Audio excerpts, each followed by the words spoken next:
Sit down. This is going to go on a while. Sit down.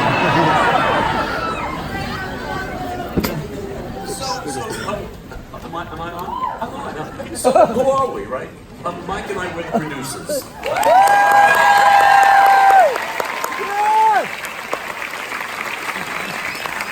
This has been an extraordinary book. You've been fabulous, by the way. Really good. This was an amazing performance. Thank you all.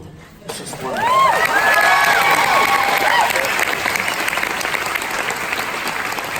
So, some of you may not know, this is the closing night of our show on Broadway. But some of you may not. You may have just shown up for a good time on a Sunday afternoon. And boy, did you get it.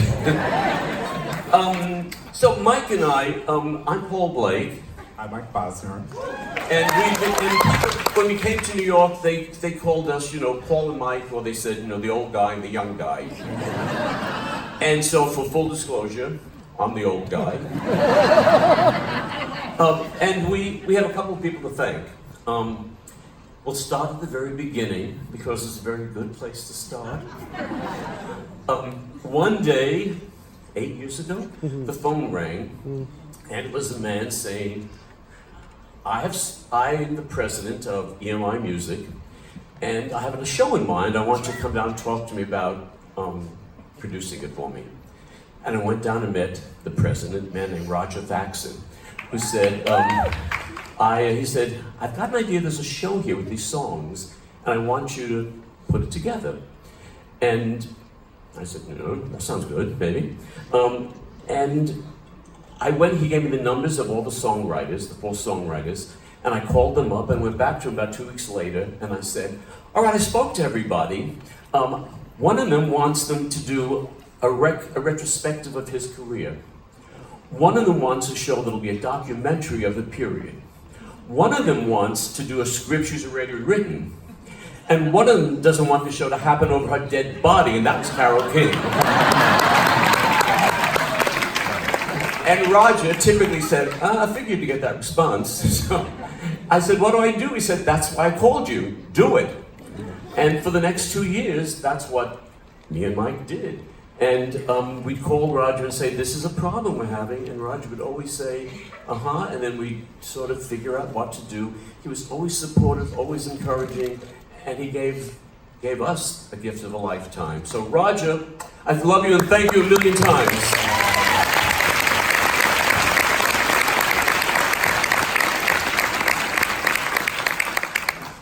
One more, the woman behind the man, or in this case, the woman behind 2 men, our general manager, Charlotte Wilcox.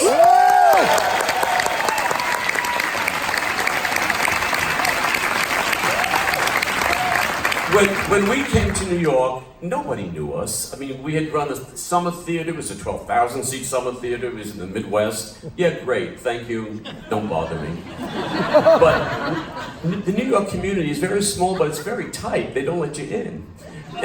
But I knew Charlotte from 30 years ago. We did some shows together. So I called her up, sent her the script, and Charlotte vetted us for the New York community. She called all the theater owners, she called the ad agency, she set us up. She said to everyone, listen, I met these guys, they're real. And the script is terrific. And it's going to be a hit, unless they screw it up. And Charlotte, darling, thank you. We've been with this for six whole years, we've been going on forever. God bless you.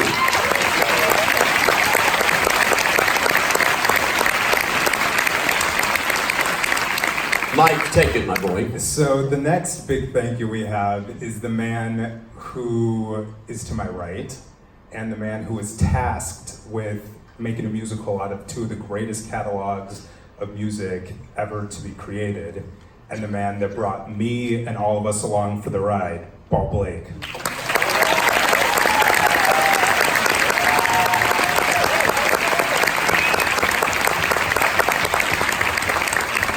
That wasn't in the script. I knew that was going to happen. Thank you. All right, we have a lot of thank yous to get to. The first one I want to do, beyond what we've already done, is some of the more behind-the-scenes people who are literally the backbone of this thing. They are the engine that let this thing run day in, day out. They're the people you don't know exist, but that's what makes it so great. It is everyone here at the Sondheim Theater. I want you guys to come out if you will. It's our crew, our dressers, our stage managers, our band, the box office guys, Juniper Street, all of you guys, come on! Thank you, thank you, thank you.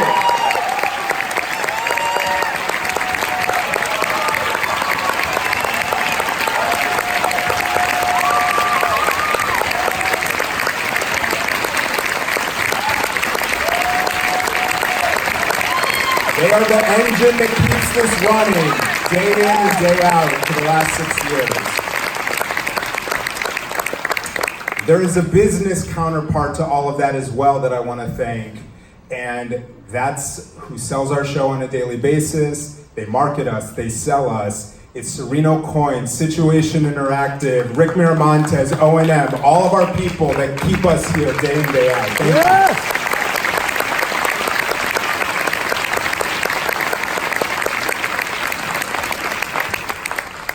More people that literally made all of this happen, our partners, our financial backers, our angels, our co-producers, investors, thank you all. Specifically, I want to thank Sony ATV, Jeff Zine, Richard Smith, Jerry Harris, all of our co-producers, thank you. You guys made this possible.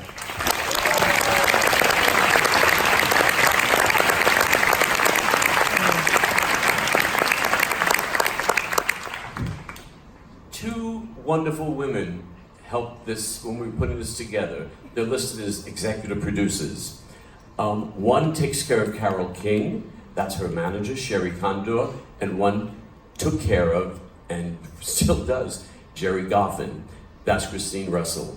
These women were amazing because, you know, the musical talents, as I said, they all had different shows in mind. They wanted something, they didn't know what they wanted, but they thought they did, you know? And I would always call one of these women up and say, what do I do with your client? They're driving me nuts. And we would talk it through and we would strategize and calm everybody down. And little by little, we kept moving forward. Roger kept saying, just keep going forward. When they have the show, they'll say yes. And they finally saw the show and they loved it, thank goodness. But Christine and Sherry, without you, we wouldn't be up here either. So thank you both for joining us.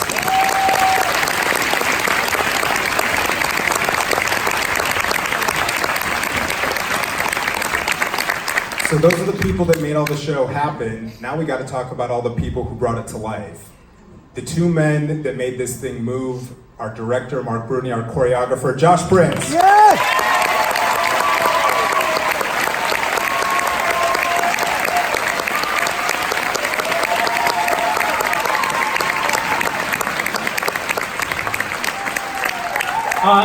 What an afternoon. This was incredible, 6 years. I hope you'll be patient with me. You only outrun Annie once and have a closing. So let's just, I have a few people to thank, starting with our incredible producers, Mike and Paul, who have been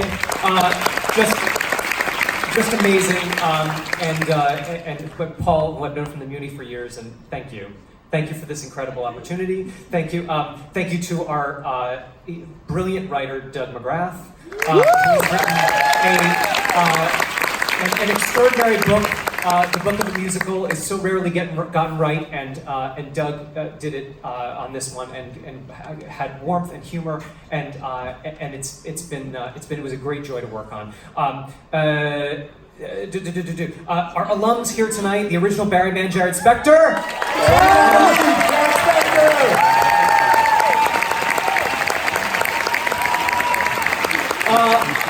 Our longest running Carole King, she played it for over 1,000 performances, 1,250 performances, I think. Shalina Kennedy.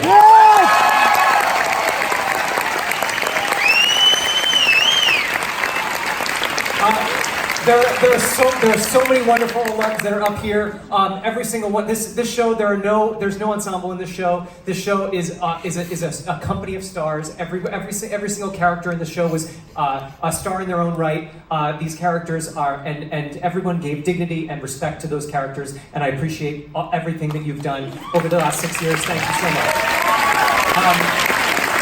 much. All of these casts have been brought together by our unbelievably brilliant and insightful casting director, Stephen Copel. Yeah.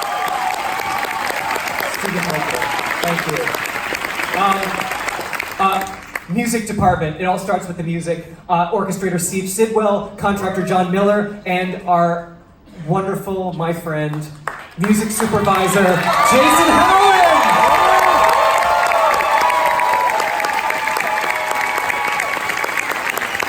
And the best band on Broadway.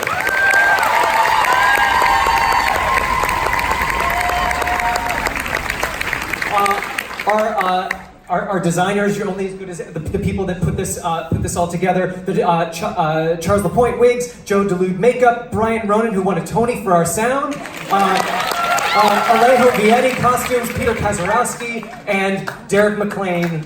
Look around, it's amazing. Finally, I came up as an associate. I want to make a special moment of a message. This is harder than you think. Good. My partner in all this, Josh Prince, who has brought these wonderful numbers to life and so much more. But I want to say that I came up as an associate and want to make special mention of Josh's associates, Joyce Chittick and Ali Solomon, dance captain Sarah Shepard, as well.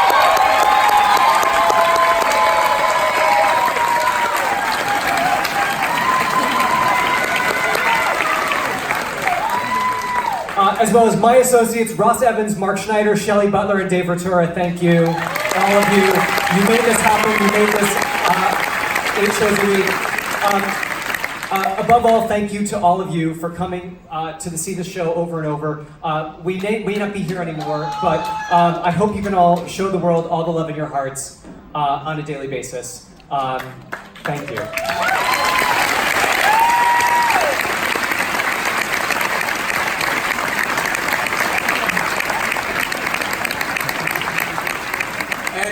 One final one, the book writer.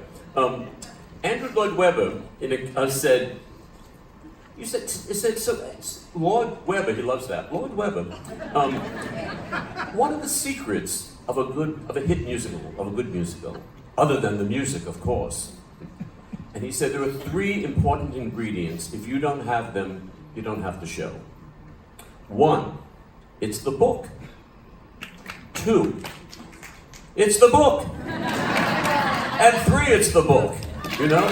And our book writer, wonderful Doug McGrath, I mean, without Doug's book, we'd be a bunch of people with a great bunch of songs and some inane things to say to each other.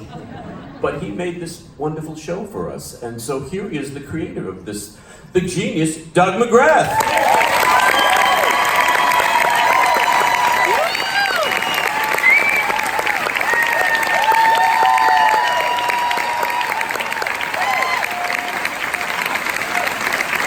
Thank you, everybody. First of all, you all were great. You all were great. And you all were great. Thank you very much. So when Paul and Mike first asked me to do the show, I said no. And they ignored me. So I said no a second time, to which they reacted by ignoring me some more. So finally I just put my foot down and I said, I am not doing that show. Here we are. I have to say I've been ignored before in my life. Probably more times than I really want to go into at the moment. But I have never been ignored in such a profitable way as this. Nor, I must add, in such a joyful way.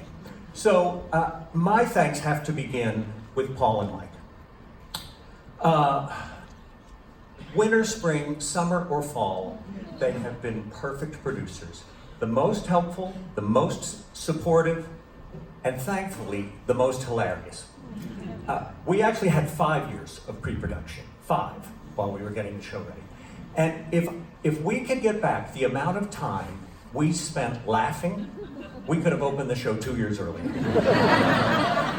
What a joy to be in a workplace where that can happen. Now, part of our success is all the more amazing because Paul, his wheelhouse so to speak, is not this kind of music. He is a great American songbook guy, Irving Berlin and Cole Porter. That's his specialty.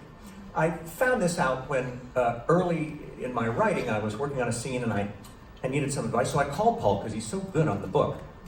And I said, here's the scene I'm working on. Do you think it's more of a one fine day kind of a thing, or do you think it's more of some kind of wonderful thing? And there was a long pause, at the end of which he said, darling, whatever you think. I was flattered, incorrectly, thinking he was trusting my artistic judgment. But in fact, he didn't know either of those two songs.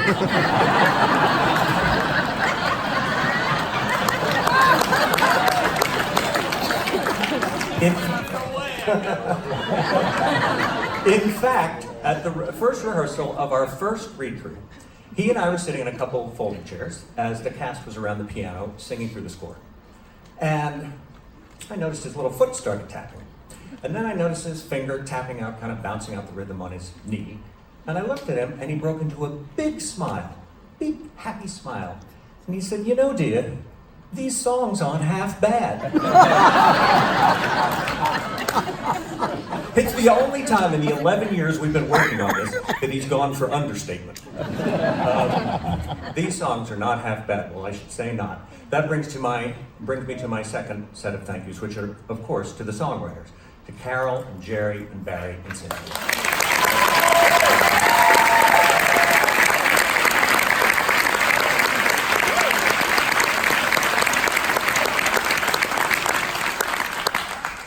You think that their main contribution, of course, is this beautiful catalog of songs.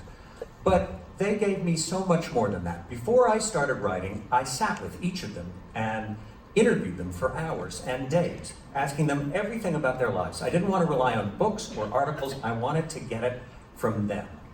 And everything that is in my book came from those sessions. Not actual dialogue, but their tones of voices, their senses of humor, their hearts, their anxieties, their fears, their hypochondria, everything came out of those sessions. So I cannot just thank them for their incredible score. I have to thank them for merely everything. So you have a score and you have a book, but that's not a musical. It's not a musical unless you get the right director. And one of the other things I have to thank Paul and Mike for is that they brought us the right director in Mark Bruni.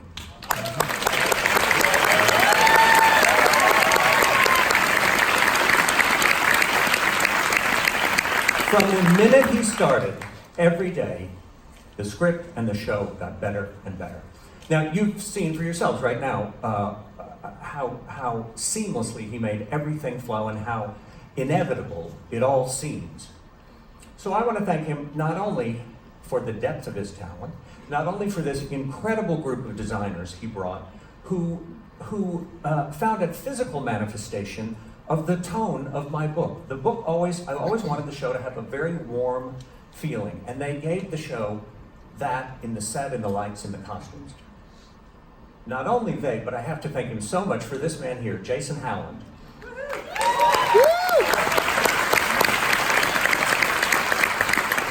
Who, in addition to being absolutely perfect at what he was hired to do, does so much more. In fact, it always pays to hire smart people. And he's really smart, because I remember twice he solved two big script problems for me. The natural woman crisis and what used to be known as the affair of You've Got a Friend, which we couldn't find a way to place. And he solved both those things. But not only do I thank Bruni for all these great people he brought us, but I want to personally thank him for the patience he showed me during the process. This was my first Broadway musical. I had never written a musical for Broadway before. And I was in the...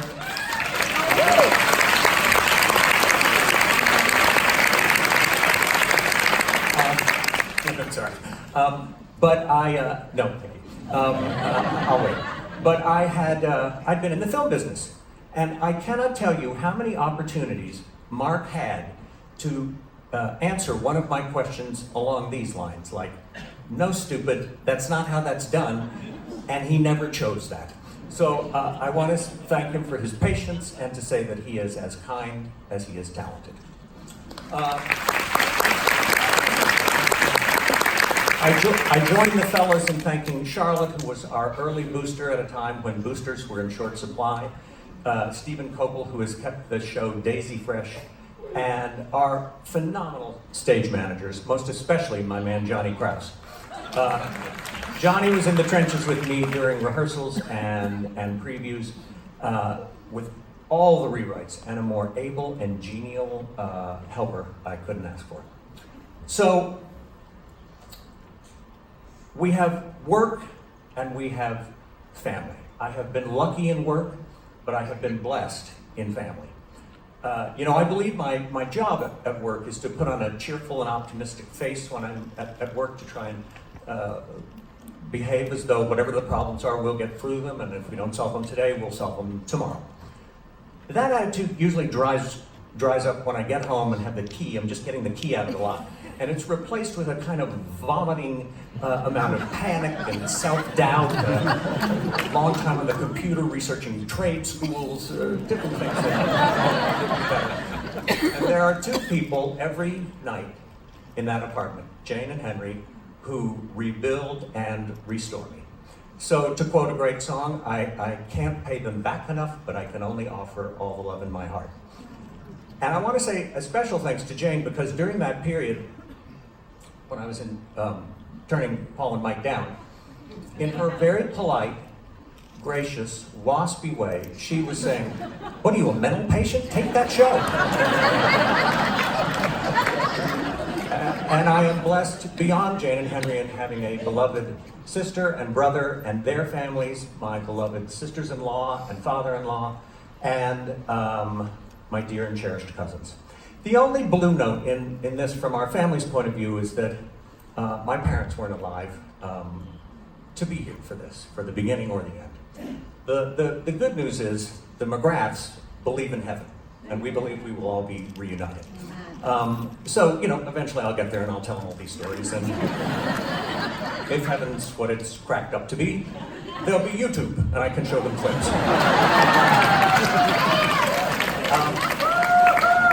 But so, in closing, I come back to the beginning, to Paul and Mike.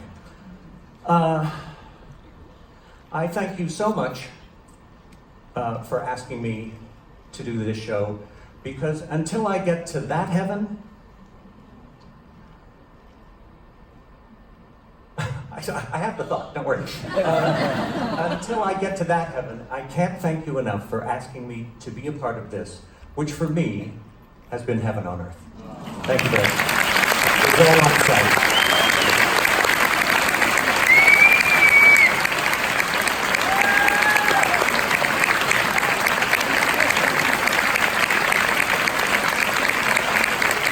A couple more quick things. The Jane story, he really said no over and over again. One night, I had Doug and Jane to dinner, and Mark and I said to Jane, "It's a pity Doug's not going to do the Carole King musical." And she said, "Doug," and we had him. Thank you, Jane. So something that Doug just mentioned that really makes all of this work. We're gonna miss having our show here on 43rd Street, but he talked about family. And if you haven't cried yet, you're about to. I'm gonna try and keep it together, but this show is a family. This doesn't happen where you have people run from their other Broadway shows to get back here. We've had marriages, we've had babies, me being at the top of the list, but we have 2 on our way here.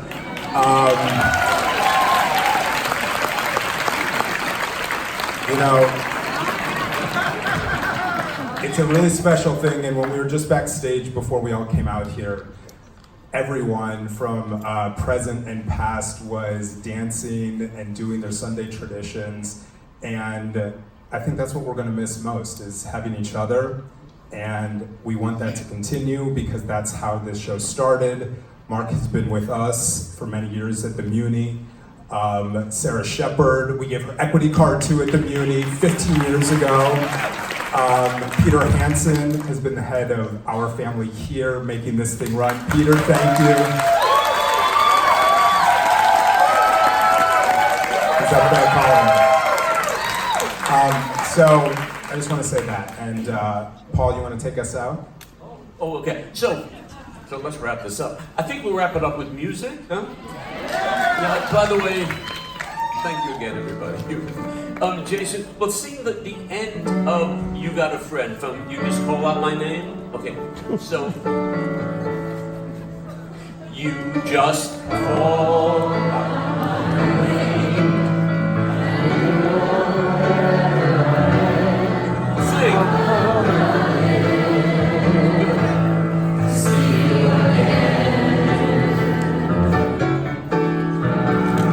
Spring, summer, or fall, all you have to do is call, and I'll be there for you. You got a friend. Thank you all.